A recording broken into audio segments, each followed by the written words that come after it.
Bueno, comenzamos. ¿Me escuchan? Sí, profe, se escucha Sí, bien. profe, te escuchamos. Genial. Bueno, comenzamos entonces la segunda parte de este acompañamiento teórico del día 9 de octubre de 2020.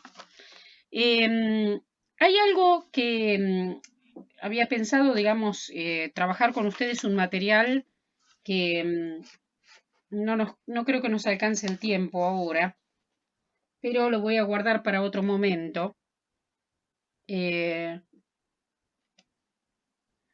Sin embargo, voy a ver si... No, vamos a esperar a que yo retorne. Vamos a trabajar en algún momento un trozo del libro Lágrimas de lo Real, pero lo vamos a trabajar haciendo una lectura compartida en el momento. Me parece que nos va a llevar más tiempo del que disponemos hoy, así que para no dejarlo interrumpido, mejor lo guardamos para otro día. Eh, Retomando la cuestión de la represión primaria, hay un trozo donde Freud trata la cuestión de la fijación y Cosentino en su libro retoma ese trozo del texto freudiano y dice que en el texto La represión, Freud dice, tenemos razones para suponer una represión primaria, para suponerla. Lo que habla de no es de acceso directo. Una primera fase de la represión que consiste en que el representante psíquico, el representante de la representación de la pulsión, se le deniega la aceptación en lo consciente. Tratemos de pensar, por ejemplo, en el hombre del que les hablaba y el telescopio, ¿no? Así se establecen una fijación a partir de ese momento, entonces, así se establece una fijación. A partir de ese momento, el representante en cuestión persiste inmutable y la pulsión sigue ligada a él. Esto es, hay un punto en el cual esa representación, esa palabra, se fija y la pulsión queda ligada a esa palabra, a esa representación. Tratemos de pensar que lo que Freud se plantea acerca de la pulsión es que tiene, es que tiene, digamos, como modo de operatoria el intento de satisfacerse en su propio recorrido. ¿Se acuerdan que nos planteábamos de la pulsión que siempre intenta descargarse a cero? Y si no encontrara ninguna clase de huella en la cual detenerse, tanto mejor. Freud lo que se va a plantear es que hay dos destinos de la pulsión que son anteriores a la represión, que son anteriores a la represión primaria, que son la vuelta hacia la propia persona y la transformación en lo contrario. La represión como fijación de una representación va a aparecer a posteriori y va a producir ese doble efecto de ligar, fijar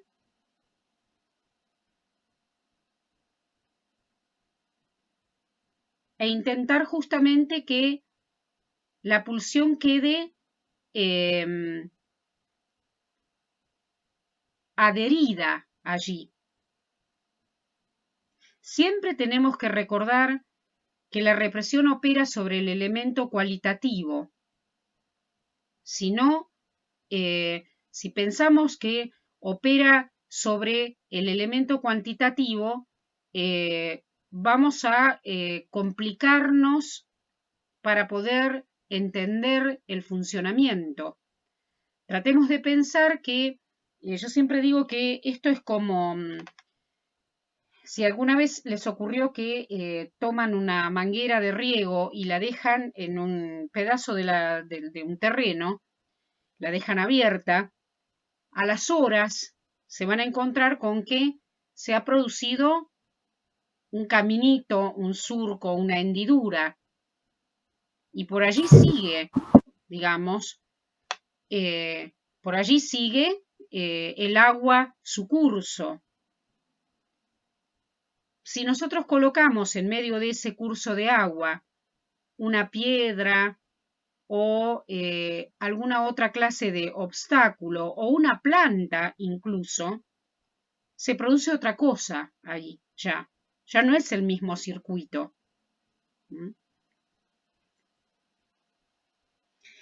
Cosentino dice, en la primera fase, en el mismo momento lógico en que se le rehúsa el paso, queda cortado de lo consciente, se establece una fijación de ese representante psíquico privilegiado. Aquello que se fija va a ser un representante psíquico privilegiado, que se vuelve inmutable, mientras que la pulsión, aquello que se fija, sigue ligada a él. No sé si siguen esto, quieren que vuelva a leerlo, a decirlo. Son 2 renglones, pero me parece que son bastante clarificadores. Ustedes dirán. ¿Lo puedo volver a leer, por favor?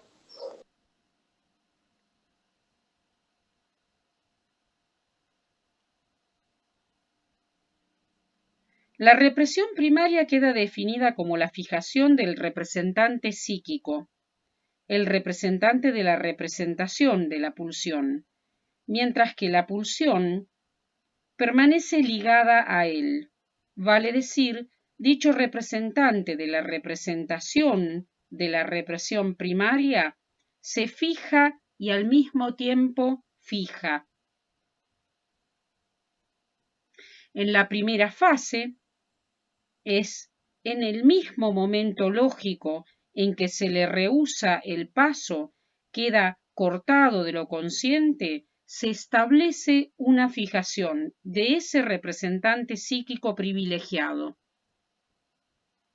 Aquello que se fija, que se vuelve inmutable, mientras que la pulsión, aquello que fija, sigue ligada a él.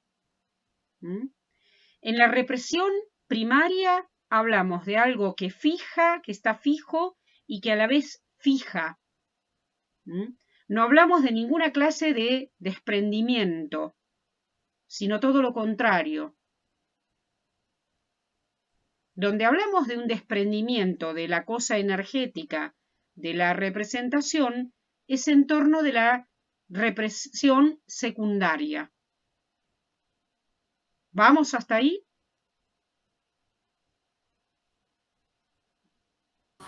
Sí, profe. Valiéndonos del desplazamiento que ustedes han podido estudiar como mecanismo cuando trabajaron el concepto de esa noción de desplazamiento en el capítulo 6 de la interpretación de los sueños, valiéndonos de ese desplazamiento, vamos a poder ver cómo la represión secundaria opera retirando carga de una representación, pero desplazándose esa energía a otra representación que en principio aparece más inofensiva. Patricia, una pregunta. Sí. Para que me olvidé la palabra. No, me olvidé la palabra. ¿De qué estábamos hablando? Bueno, la pregunta era si se puede sublimar. Me pasa a menudo,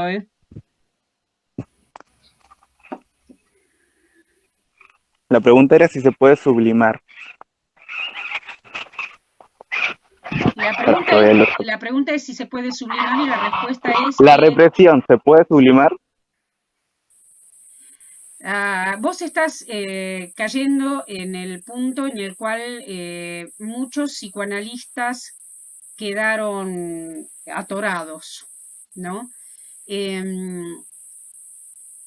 Y yo te diría esto, a ver, tratemos de pensar que la sublimación es un cuarto destino para la pulsión y que puede haber sublimaciones en plural. Sin embargo, si nosotros pensamos en que algo está bajo la órbita de la represión secundaria, la sublimación no va a tener lugar.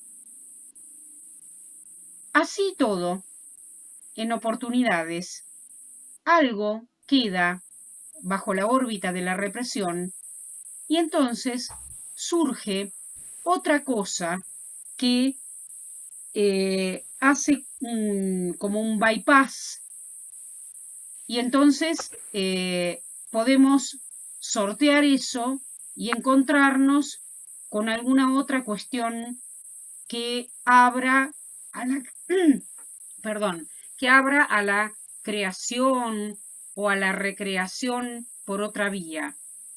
Pero de lo que tenemos que estar clarificados es que la represión es un proceso que opera sobre una representación y que requiere una y otra y otra y otra y otra vez que el mismo proceso se repita.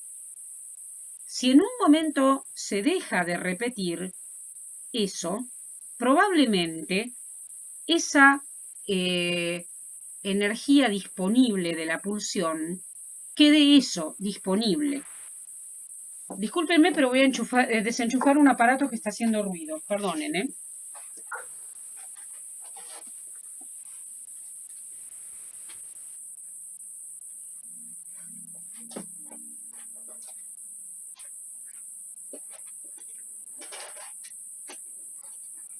Pensemos que sería impropio que hablemos de un destino sublimatorio que tiene que ver justamente con una satisfacción, una descarga de la pulsión de otra forma, si esa representación está bajo los efectos del proceso represivo. Alguien de nosotros puede sublimar en tanto esa represión se haya levantado.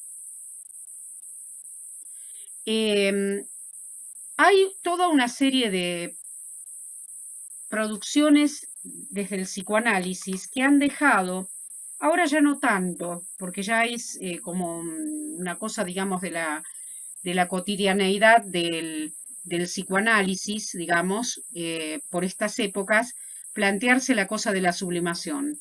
Pero hasta hace 10 años atrás había quienes afirmaban que la sublimación no existía y que lo único que existía era la represión, digamos, y que en todo caso lo que podía haber de sublimatorio tenía que quedar ligado a una cuestión relativa a la represión.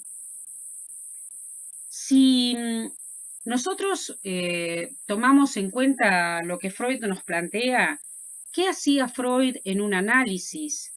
Intentaba justamente levantar represiones de manera tal que ese sujeto pudiera satisfacer sus pulsiones de otra manera. Por eso él hablaba de el horizonte de la sublimación. El horizonte de la sublimación implicaba un quehacer con las pulsiones más allá de la represión. Nosotros podemos pensar que si el Edipo es reprimido y el deseo entonces puede ir un poco más allá de lo incestuoso, la persona quedaría con la capacidad para poder conquistar empresas culturales, ¿no? Y que para eso necesita la represión del complejo de Edipo. Lo que no significa que la pulsión, en todo caso, no tenga una intensidad y un interés por satisfacerse. Digo, la represión del complejo de Edipo tampoco es absoluta, definitiva, ni disuelve, como ha quedado claro en el ejemplo que pusimos en el bloque anterior sobre esta mujer a la cual le emerge en el análisis su fallido. Cuando ustedes trabajaron el complejo de Edipo, se encontraron justamente con que hablamos del naufragio, no de la disolución. ¿Mm? Eso tiene que ver justamente con que, la represión nunca es para siempre, requiere una inversión permanente de energía para que esa representación quede sustraída. Hay sujetos más empecinados que otros, en donde la represión ha operado justamente o opera de manera mucho más furibunda.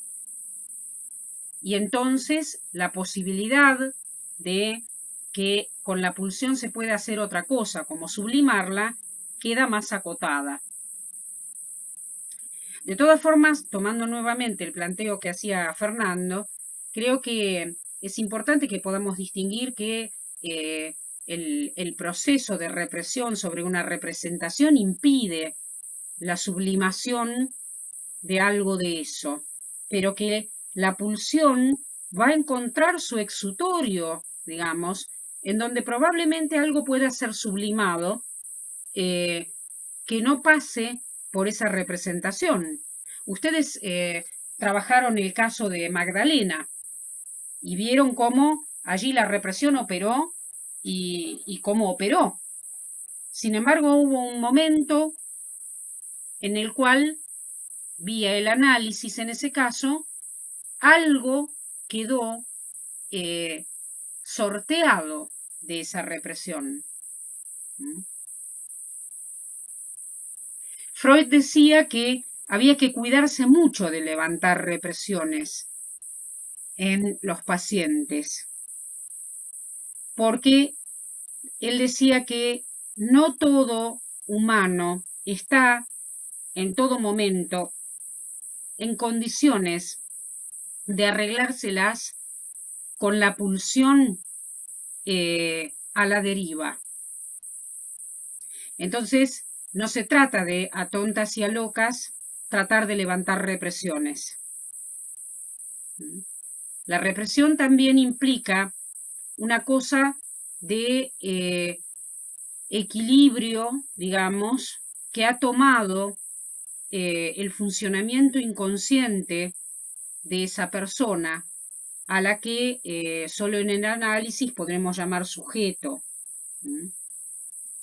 Y hay algo del cálculo en relación a la dirección de la cura allí, porque, bueno, hay momentos en los cuales si se retiran rápidamente las razones por las cuales alguien ha reprimido, pueden ocurrir justamente satisfacciones directas del orden del acto absolutamente intolerables para esa persona o para otros, ¿no?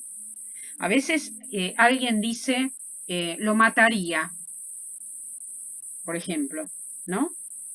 O la mataría.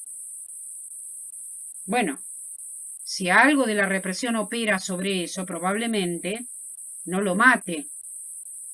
No se trata de plantearle, ¿y por qué no lo matás?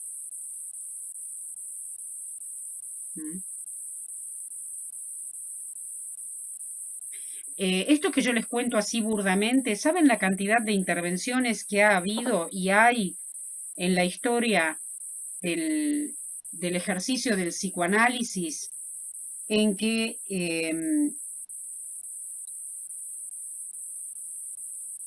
se ha entendido que de lo único que trataba el psicoanálisis era de producir el levantamiento de la represión y punto, a costa de lo que sea.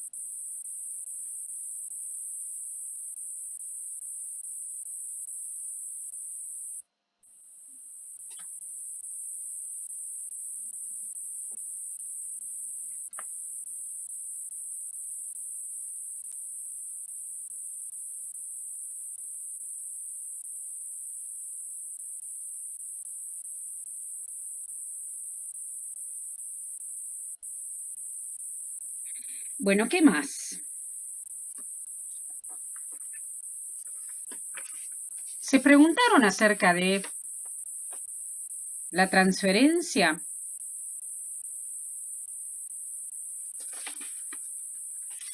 Pregúntense, mientras yo recorro algunas preguntas de ustedes, ¿qué tendrá que ver la transferencia con la represión?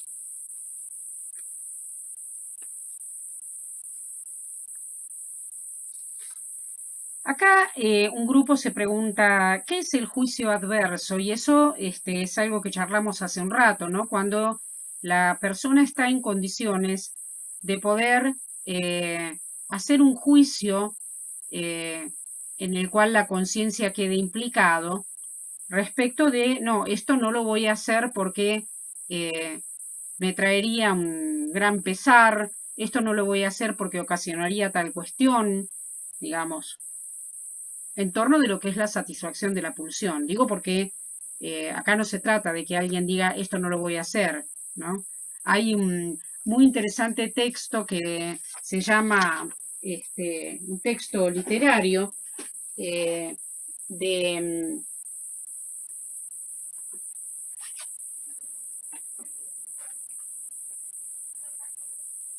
Herman Melville, que fue el mismo que escribió Moby Dick, que se llama Bartleby el escribiente, que es básicamente un señor que está instalado en un lugar de trabajo y le dice al jefe, el jefe le dice, Bartleby, ¿podés hacer copias de tal cosa? ¿Podés hacer tal trabajo? Y él le contesta, preferiría no hacerlo. Bueno, si leen, se lee sencillo y les va a servir, pero seguramente para muchísimas cosas a lo largo de la carrera, para pensar diferentes aristas. Una de ellas tiene que ver justamente con la cuestión del capitalismo, ¿no? Y la satisfacción inmediata y la tendencia, digamos, del capitalismo a cierta obediencia, pero otras tienen que ver con un lado más, que se puede pensar más del lado de el sujeto, digamos, y su posibilidad o no de desear, ¿no?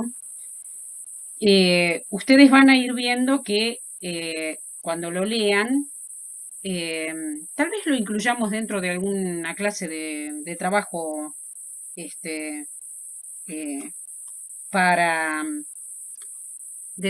para el coloquio o alguna cosa así. Van a ver que esto de preferiría no hacerlo se repite hasta la muerte. Entonces, bueno, no todo preferiría no hacerlo es un juicio condenatorio de la pulsión. A veces el preferiría no hacerlo es la más mortífera satisfacción pulsional. Si alguien dice, preferiría no comer hasta pesar 30 kilos y morirse, bueno, verán que hay algo ahí en el orden de la pulsión que logró satisfacerse del peor de los modos. La pulsión, el concepto de pulsión nos enseña que se puede satisfacer, por ejemplo, la pulsión oral no comiendo, ¿no? Esto de que el objeto es lo más variable de la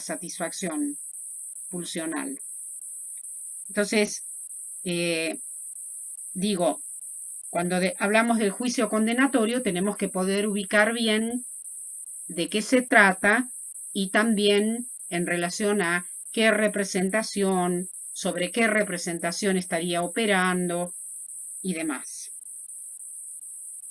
Cuando los compañeros dicen qué son las fuerzas de atracción y repulsión, digamos. Bueno, creo que hemos conversado todo este rato acerca de cómo lo primitivamente reprimido, que es lo que establece un significante allí, al cual la pulsión queda fijada o fijado, genera una atracción, a la vez que algo en el orden del yo y de la conciencia pretenden no saber de eso.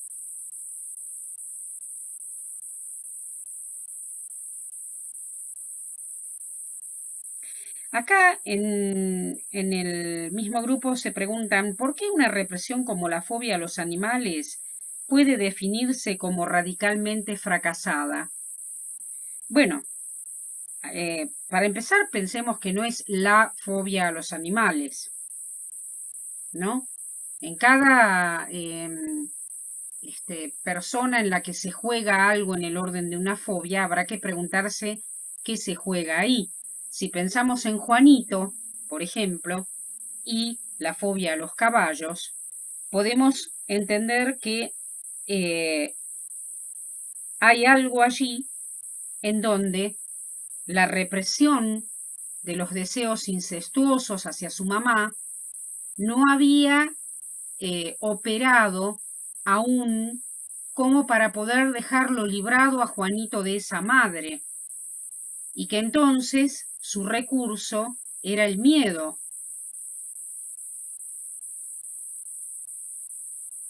En el texto de Freud, si yo lo encuentro ahora bárbaro, y si no lo encuentro, el trabajo de búsqueda lo van a tener que hacer ustedes.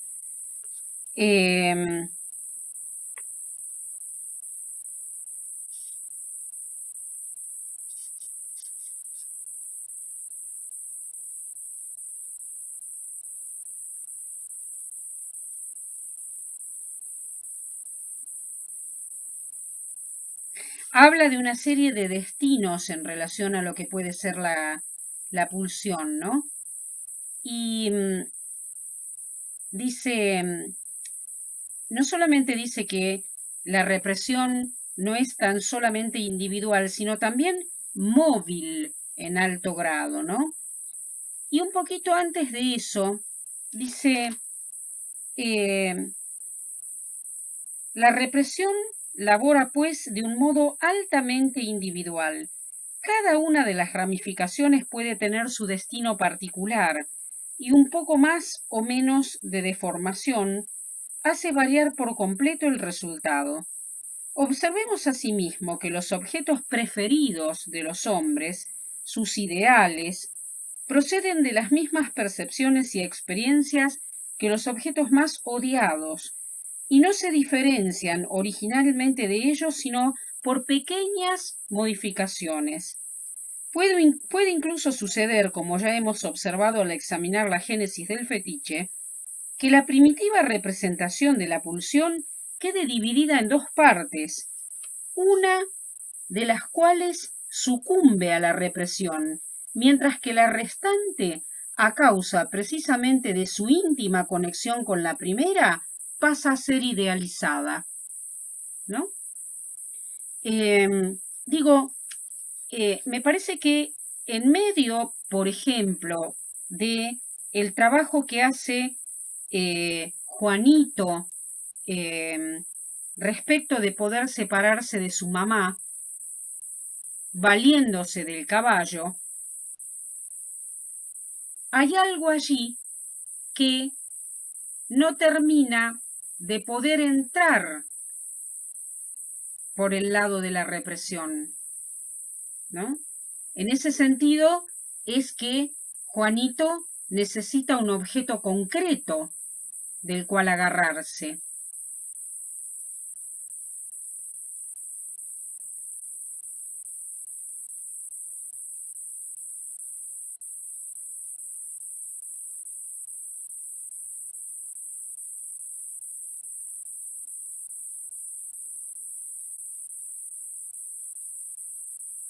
Miren lo que dice sobre la cuestión de la angustia, que es uno de los puntos de importancia en relación a la fobia. Ya lo van a ver eso el año que viene en psicopatología. En la página 2057 dice, a ver si leo desde un poquito antes.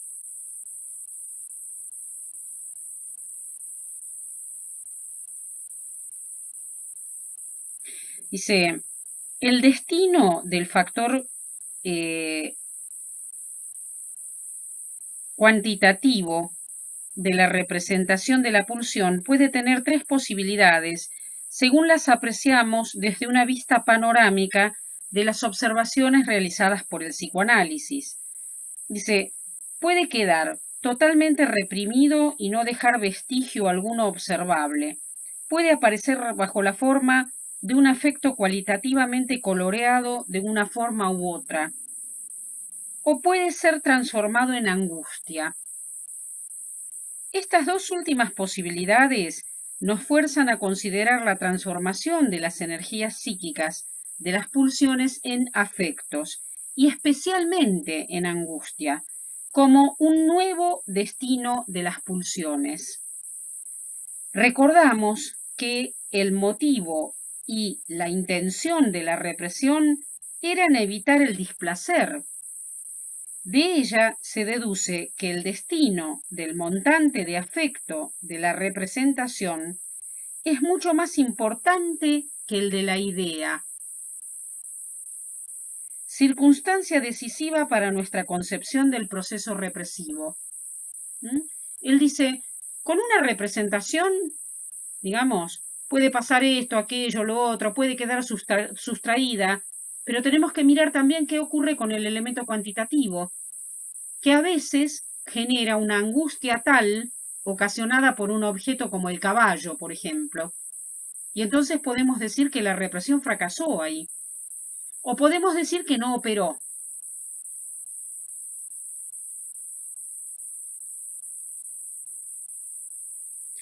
Dice, como una represión no consigue evitar el nacimiento de sensación de displacer, ¿cómo una represión no puede evitar el nacimiento de sensaciones de displacer o angustia? Podríamos decir que ha fracasado, aunque haya alcanzado su fin en lo que respecta a la representación.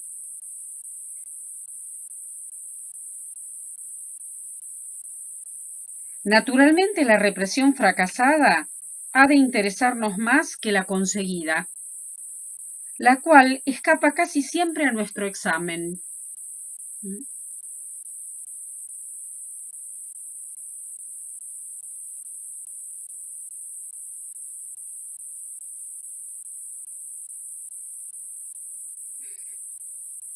Un poquito más adelante dice, si limitáramos la investigación a los resultados observables en la parte ideológica, en la representación, descubriríamos que la represión crea regularmente una formación sustitutiva. Y habremos, pues, de preguntarnos cuál es el mecanismo de esa producción de sustitutos. Y si no deberíamos distinguir también aquí diversos mecanismos. Y ahí abre la cuestión a los síntomas, ¿no? Se dedicó un momentito a la angustia y luego se va a dedicar a considerar los síntomas. Cosa que ustedes van a trabajar el año que viene en psicopatología. Bueno, yo veo que en la segunda parte habitualmente siempre hay menos gente. Y me cabe preguntarme si es por lo desastroso de la primera parte o porque tienen cosas mejores que hacer en la vida.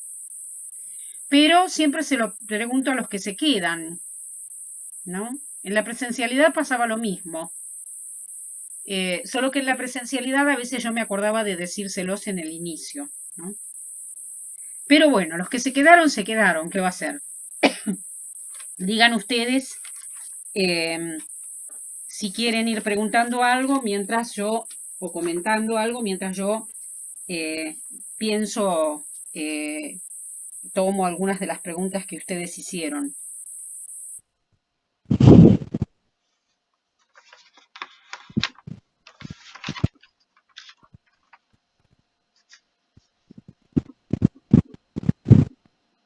Patricia, Sí, no es porque la clase no esté fea, de hecho me viene encantando, pero son las 8 menos 10, ¿no tenías que hacer algo a las 8?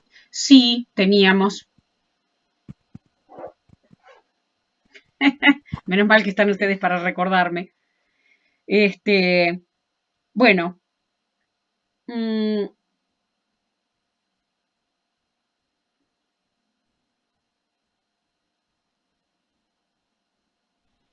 Profe, en la siguiente clase vamos a seguir trabajando esto o vamos a ver eso que nos dijiste que quedó pendiente. en la siguiente clase van a trabajar la cuestión del narcisismo. Yo les voy a pasar los textos luego eh, por los pueden, digamos, pueden tomar nota ahora y a los compañeros que se fueron o no aparecieron, no les contamos. La próxima vez van a trabajar la cuestión del narcisismo y la cuestión del estadio del espejo. El narcisismo desde el planteo de Freud y el estadio del espejo desde el planteo de Lacan. Eso lo van a trabajar durante dos viernes.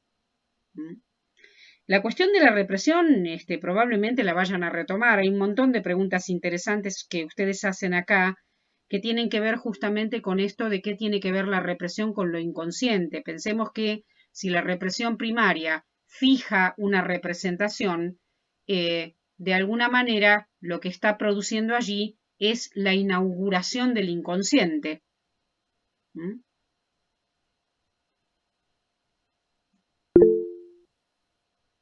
Bueno,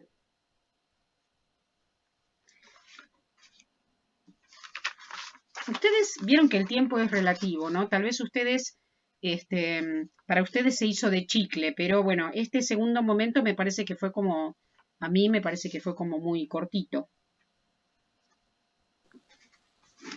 Sí, es verdad. Profe, una Sí, compañera fue preguntó corto. algo en el chat. A ver. ¿La fecha del segundo parcial ya está definida? No. Ustedes saben que vamos a tener una reunión de cátedra mañana sábado a la tarde, donde vamos a definir esas cosas. De todas formas, ustedes van a tener una cantidad de tiempo como de 10 días. La última vez que dije 10 días tuvieron bastante más, pero por lo menos de 10 días para poder armar ese escrito que va a ser las veces de parcial. ¿Mm? Bueno, gente, ¿paramos por hoy? Buenísimo. Veremos el viernes. ¿Están muy perdidos? No, bastante bien, creo. Con la lectura bastante al día y creo que vengo llevando bien los contenidos. ¿No? Justamente ahora con Erika íbamos a empezar a hacer ya teníamos la consigna del segundo trabajo práctico que figuraba como el tercero, pero No, es hoy que nos, hay... hoy Mm, Hoy nos sí. avisó justamente de que no, de que eso se cancelaba, por así decirlo, porque iba a haber otra propuesta que íbamos a No, es charlar. que Yo también eso me lo quiero. era... bien, bien que lo traigas. No, eso era algo que... esos trabajos prácticos que figuran en el programa eran parte de la actividad de la presencialidad. No podemos tomarla porque, de hecho, si ustedes tuvieran que hacer todos esos trabajos prácticos, ahora, digamos, es lo mismo que les comentaba anteriormente en relación al tiempo. No, vamos a hacer un escrito que va a ser justamente el del parcial. que va a tener su recuperatorio, que al ser un escrito de varias páginas, va a incluir aspectos de lo que originalmente trabajábamos en la presencialidad. Pero imagínense si les pidiéramos a nosotros, a ustedes y a nosotros, un trabajo práctico de los que quedaban en el programa de presencial, más la monografía que implica el parcial, el que tenga que rendir el recuperatorio y luego el coloquio. Son 4 evaluaciones en un mes y algo. Me parece que no. Sí, vamos a estar muy acotados.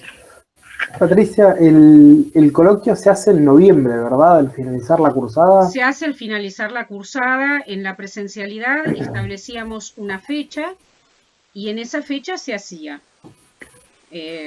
Supónganse que fuera 30 de noviembre o 1 de diciembre, al final de la cursada, ¿no? Perfecto. Ahí alguien preguntó algo más en el chat. Una compañera estaba preguntando lo mismo, si ese trabajo que habíamos hablado con Erika se cancelaba y... Claro, sí, no es una cosa que ustedes hablaron allí con ella, que creo que... Sí, nos avisó hoy por la tarde. Sí, yo estoy en ese grupo de WhatsApp y no sé, digamos, qué es lo que pasó con eso, pero concretamente no es algo que nosotros hayamos considerado en la virtualidad, por esto que les decía, ¿no? A ustedes ya les resultó cuesta arriba dejar, digamos, una producción escrita del estilo de una monografía, que fue lo que acordamos que podía ser más pertinente para que ustedes pudieran ir elaborando, como para duplicar eso en más trabajos prácticos, la verdad. Si ustedes quieren tener más trabajos prácticos, pero yo preferiría... Preferiblemente no. Vamos al juicio condenatorio, ¿no? Preferiría no hacerlo, ¿no es cierto? Preferiría no hacerlo. Bueno, gente. Pero llegamos hasta acá. Hemos llegado hasta aquí. Que no es poco, ¿eh? No, por supuesto. Yo no sé si del lado de donde están ustedes se nota, pero para nosotros ha sido exprimido de neurona, sobre todo por el lado de lo difícil de poder llegar a ustedes, no solamente por la pantalla en el medio, sino por la falta de recursos que tenemos de conectividad, ahora estamos como bastante apacibles con eso, le encontramos un modo, pero bueno, fue difícil, la verdad. Y esto de que, bueno, también lo que ocurre con el tiempo, ¿no? Que es, a ver, estar 2 o 3 horas con un espacio en una pantalla y luego pasar a otro y a otro. La verdad que es difícil, es duro, y entiendo que para ustedes ya Lacan decía que había que comer conejo crudo, pero comer conejo crudo por la pantalla además... Así que a veces nosotros tratamos de acotarnos, entendemos que sería mucho más llevadero seguramente si yo me pudiera sentar y tomarme las horas que nos tomábamos en la presencialidad, desde las 4 de la tarde hasta las 8:30, con un recreíto de café en el medio para hablar sobre la represión, por ejemplo. Pero si hacemos eso, bueno, nos va a pasar lo que a los pajaritos en el vidrio, nos vamos a terminar, digamos, ustedes y nosotros, complicados. Así que bueno, esto que estamos encontrando por ahora es lo mejor que encontramos y como dice el compañero, hemos llegado hasta acá. Tal vez el año que viene, ya con las experiencias de ustedes y demás, encontremos otra cosa, ¿no? Igual, yo insisto, que nos hagan saber lo que van pensando, porque, bueno, en oportunidades eso nos permite remover nuestras ideas previas y poner en marcha otra cosa, ¿no? Bueno, gente, tengo que viajar hasta el Congreso de Salud Mental, y Gabriel también, y cada uno va en su auto. Y está a 1000 kilómetros. Mucha suerte. Bueno. Bueno, muchas gracias. Genial, profe, gracias. Suerte. Adiós. Éxito, profe. Besitos. Gracias por el espacio. Chao, Gracias a profe. ustedes. Nos vemos. Nos vemos, profe. Chau, chau.